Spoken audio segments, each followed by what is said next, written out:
Well, welcome everyone, and thank you for being here. My name's Sally Rockey, and I'm the Executive Director of the Foundation for Food and Agriculture Research.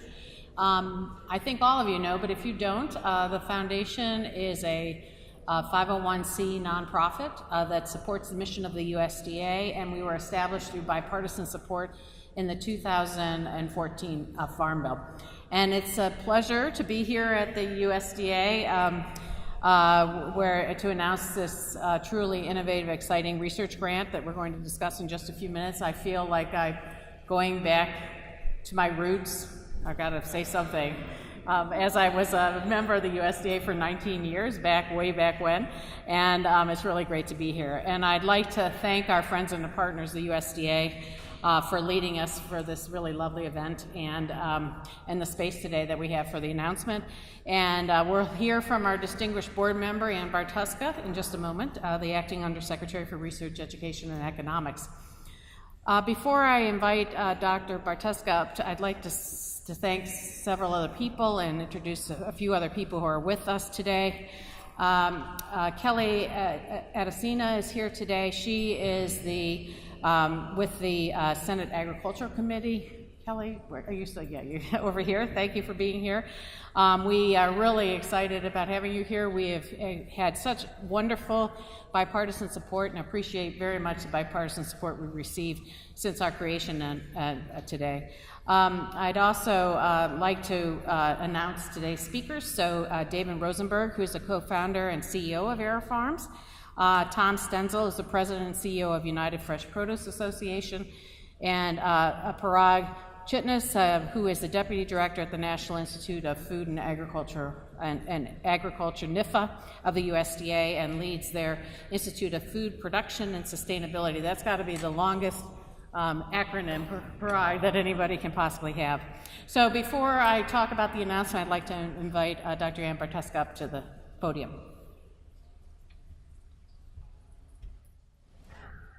Well, good afternoon, everyone, and welcome to USDA and our historic patio where the acoustics are second only to, I think, FedEx Field, and in that sense. But it is, it's great to see a good group here for this special event and to really welcome you on behalf of USDA and the Secretary who couldn't be here today. This event does a couple things. One is it reaffirms, I think, our partnership with the Foundation for Food and Agriculture Research and the fact that we have been growing together as that foundation has gotten established and has moved forward and really has been taking off in some new exciting areas that really complement the work that we do here at USDA and building our science. So again, congratulations, Sally, to you and all of your team who are here. But the other thing is, this really, I think, solidifies and acknowledges at USDA the emergence of urban agriculture and urban farming as something that we are investing in a significant way.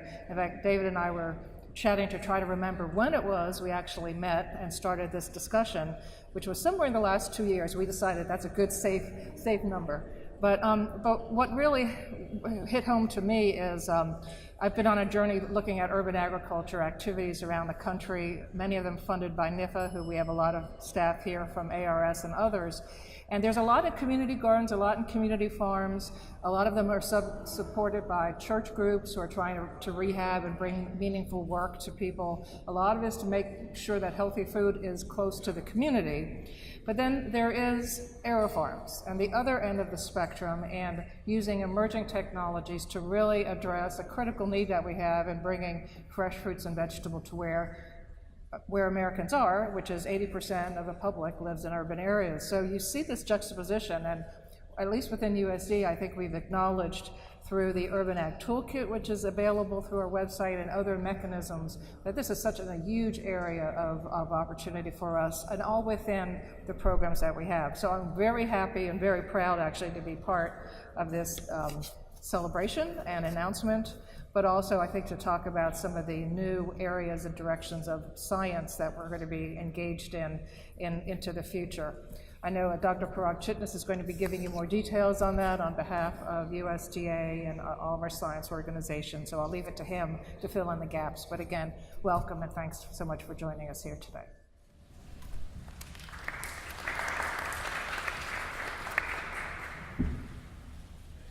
Thank you, Ann.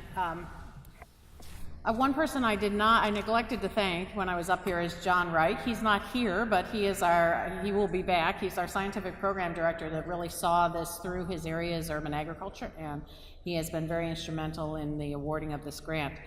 So as a foundation, we envision a world where ever innovating science will provide every person with access to healthy foods grown on thriving farms, and that is our vision for FFAR, and we share much of that vision with our colleagues at the USDA. And FFAR was created thanks to the forethought of the leaders in Congress and other stakeholders who are here today to bring the private and the public sectors together. So this is really a demonstration of that with our grant that we're going to make today to AeroFarms. And really, with the private and public sectors working together, we can pursue some of the biggest challenges in agriculture, so that's very exciting. And one of those challenges, of course, is urban food systems.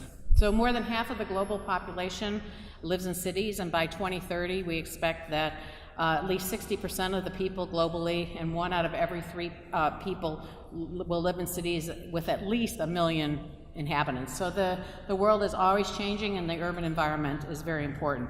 But this means that growth in urban populations must include envisioning an urban environment that as a larger source of food, meaning urban populations will have greater access to abundant and fresh food, of course, and delivered rapidly to those that really need it. Innovations in urban agriculture production, including vertical farming that we're going to hear today from AeroFarms, is an opportunity to meet this challenge. And so to actualize this, the foundation determined as one of its challenge areas would be urban agriculture, and we had an open competition for creative ideas in the urban agriculture space. And we only funded 2 urban agriculture grants. This one is going to be one of them, and this was shown to have great promise for our future in urban food systems. So I'm thrilled to announce that a $1 million grant from FFAR to AeroFarms, and by funding and matching the FFAR investment, AeroFarms is leveraging another $1 million to make a $2 million investment in this unprecedented research. So when we really think about vertical farming, much of the enterprise is focused on the technological advances in terms of lighting, in terms of water, in terms of containment. But this grant to AeroFarms is looking at a very fundamental issue that we have about urban agriculture and about contained agriculture, and that is what plants and what traits work best in these types of environments.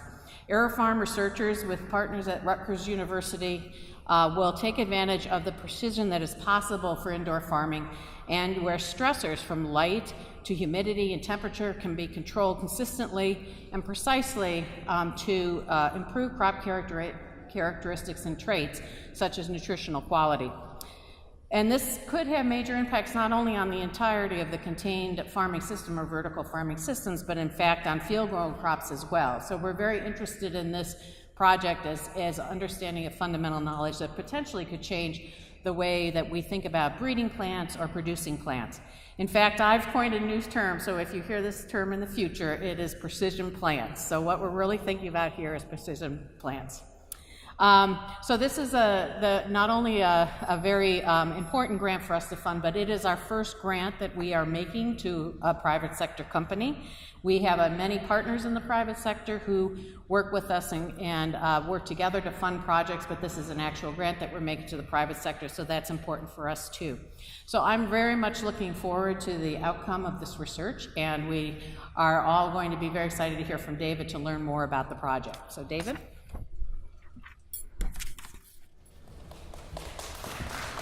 Thank you, Sally. So the genesis of today was a meeting about 2 years ago with Secretary Vilsack, and where the meeting started off, it was scheduled for a 20-minute meeting, and it started off where there was a healthy bit of skepticism coming into it, Secretary Vilsack, arms crossed, and the first 15 minutes of, I would categorize, I was peppered with questions, smart questions, like what is this vertical farming, what's an urban agriculture, is this like a really small niche market, or is this something that could really grow, scale, and change big populations?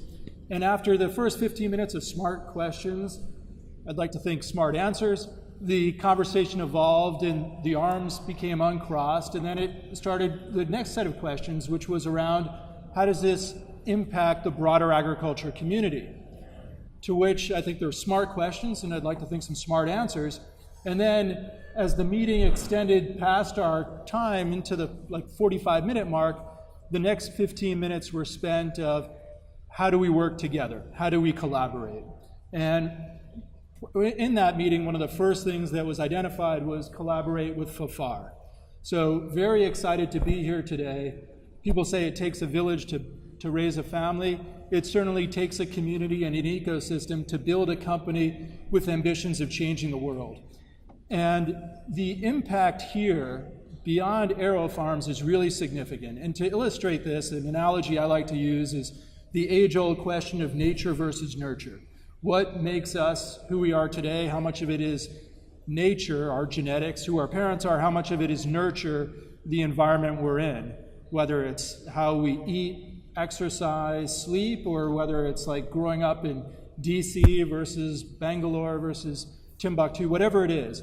And in the agriculture side, more of the focus is on the nature side, let's call that the genetic side, whether it's breeding or GMO, whatever it is, studying that side of the equation. It's hard to study the nurture side, which is the environmental stresses, because in the field, even in greenhouses, you can't control all the variables, isolate variables and test assumptions. In fully controlled agriculture, we can do that to a much greater extent. So here, we test these variables. We understand how these environmental stresses impact plant growth. So here, the collaboration with FFAR, with Rutgers, is on understanding how these environmental stresses, temperature, humidity, nutrient, spectrum, intensity of spectrum, different spectrum, frequency, etc., how that can influence taste, more peppery, more bitter, more sweet, influence nutritional density. Just like your mother says, go outside, get more vitamin D. We could influence vitamin A, B, C, D, antioxidants, influence nutritional density and also texture, more coarse, finer, and so forth, even influence shelf life. So there's a lot here that we think is going to unlock a greater understanding of how we become better farmers at AeroFarms, but also quite potentially, and the goal is for the broader agriculture community. We're very excited on being on this journey. We're excited on being on this journey with FFAR, with Rutgers, collaborating greatly with USDA. We think this is the tip of an iceberg of a better understanding of plants and how this impacts today its leafy greens. We're also growing other products at AeroFarms. We've grown 300 different varieties. So it's not a question of what could be grown indoors. It's a question of what could be grown and scaled economically. The scale is the tricky piece. What you're seeing here in the videos and the images, this is our 9th farm. This is the largest vertical farm in the world. And there are a lot of bumps and bruises, a lot of mistakes, a lot of willpower to get us to 9. It's going to take this village, this family, this ecosystem to get us to 10, 11, and to change the world. But it really starts with efforts like this. We're truly excited, truly thankful for the participation all around, and we look forward to building great things together. Thank you. David, I wondered if you could come back up, and I just want to say that it's not only the tip of the iceberg, but it's the tip of the iceberg lettuce. Could you tell us about your social mission? Because I think that's really important as a company and what you're contributing to your community. Yeah, happy to. So as we set off, and this was, I'd say, the right way to build a company. It started off with like, what's our vision? Then it quickly went to what are our values and principles. And we wanted to have a company that impacts not only the environment, but also society at large, and also as a for-profit company, because that enables scale. That enables us to repeat it. So on the societal side, we build these farms in tough neighborhoods. One, the economics are better, but two, we know there's a problem with obesity, especially childhood obesity. We know there are tremendous food deserts, especially in poorer neighborhoods. So for example, our biggest farm, this is in Newark, New Jersey. Newark, New Jersey is a more challenging community economically. So here we alleviate a food desert, we help alleviate a food desert, we allow people to come right to our door, as well as working with local producers so people could have access to fresh food 365 days a year. We also employ in an area where there's high degrees of unemployment. We've also hired 19 past offenders, of which we have maybe 12 or something of that nature. So there is always room for improvement, but we're also long-term unemployed, so we're working with not only the community in Newark, but with the challenged community in Newark. The unskilled workers training, providing different programs, working with New Jersey Economic Development Authority, working with the Ironbound Community Center in Newark, working with a program that helps bring past offenders into the workforce. And all that aside, I'd say the biggest impact in the city is inspiration. There's a pride to having this impactful company, this innovative company, this world-leading company right in its back door. To have this tremendous innovation right in its back door, it brings this kind of sense of community as well as sense of excitement that brings other innovative companies, other companies to want to come to Newark. And we see that excitement as we explore cities in the United States and cities abroad.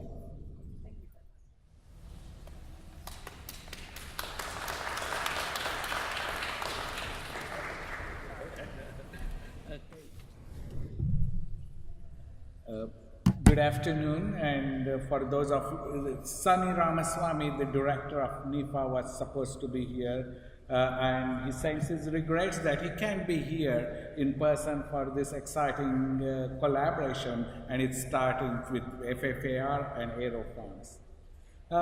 My remarks are going to be about how the investments that USDA is making are very complementary to what FFAR and AeroFarms collaboration is going to look like, and how this together it makes a complete picture.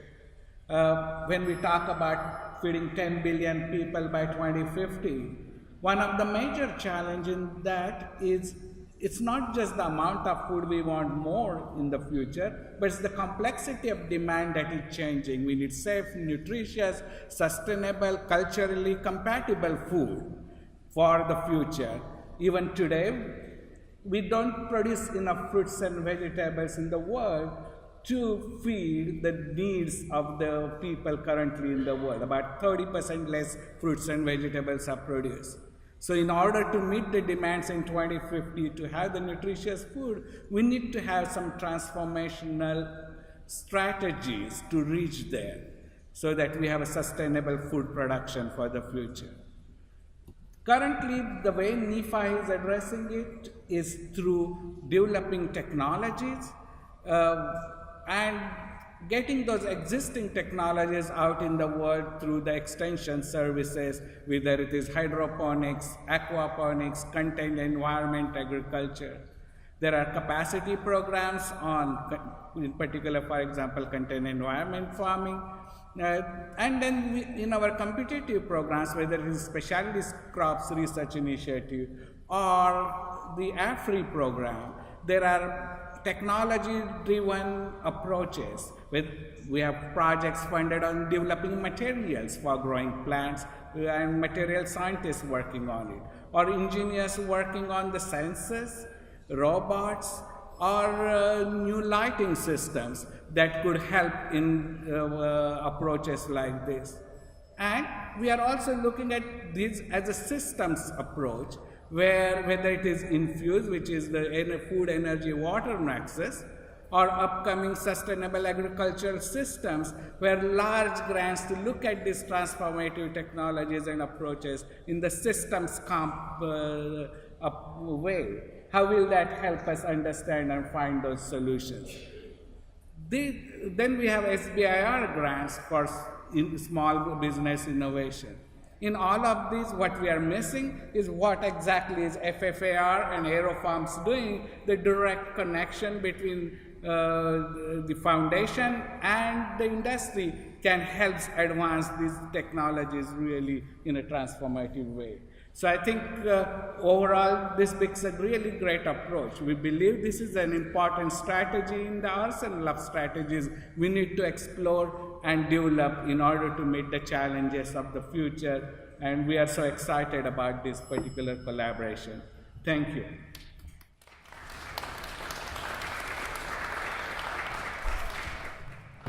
Good afternoon, everyone. I'm Tom Stenzel. I'm president of the United Fresh Produce Association. Very pleased to be here to provide a little bit of perspective on the importance of this grant and what FFAR and AeroFarms are doing together on behalf of the entire fresh fruit and vegetable industry. I was prepared to make some remarks about the importance of this new day and being able to control the environment and what's really going to be taking place in this research. But I don't think I could have come up with a better analogy than David did on nature versus nurture. So much of our research at the field level has been on the plant, improving plant varieties, but we've not been able to control the natural elements. We've not been able to control weather and sun and rain and all of those types of issues. So the nurturing environment for our plant research has just not been something that we've been able to study as aggressively as we are in this case. The area of ag tech is obviously very big across our whole industry today. But one of the things that I think that AeroFarms is doing is kind of merging the ag tech space with the food tech space.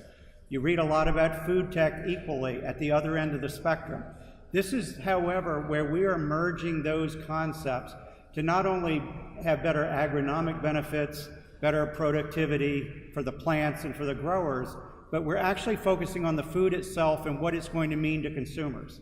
So if you stop for a moment and think about the biggest challenge facing the fresh fruit and vegetable industry in consumption, a lot of us would say it is consistency.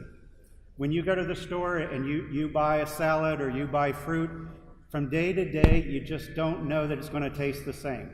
So if we are able to deliver consistent, great tasting, highly nutritious products every day to the consumer, we're convinced this is going to be a major advantage in growing consumption and leading to better health. So again, what David was talking about societal impact, this isn't just about the research from a farming standpoint. This is about how we can deliver better products to improve the health of all Americans and really around the world.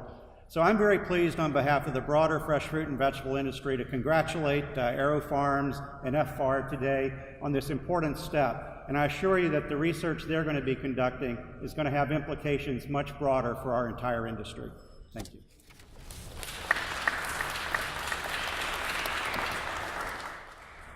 So thanks to all of you. Congratulations to AeroFarms. We're really looking forward to this wonderful partnership.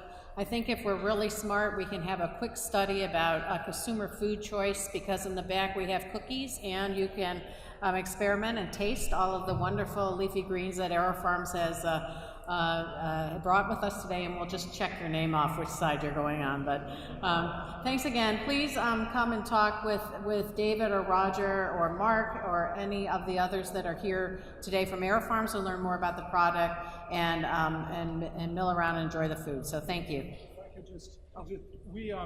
Being how important this is, we brought a bunch of people, 6 people from the AeroFarms team. Want to introduce your team? So if I could just quickly introduce our team, and we're happy to talk and share more about us, learn more about you, and where there are areas of collaboration. So we have Roger Bulow, who's our Chief Technology Officer, and he is the lead of helping us managing the relationship from our standpoint.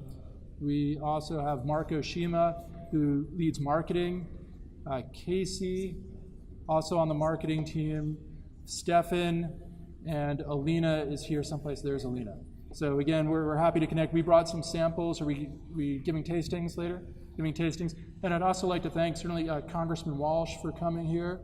And also we've had just tremendous enthusiasm from the Hill, Senator Booker, Senator Stabenow, Senator Roberts, Congressman Payne, and our Senator Booker, as well as Menendez. So we really appreciate the support all around the Washington area. Okay, thanks again. Bon appetit. I look forward to connecting more. Thank you very much.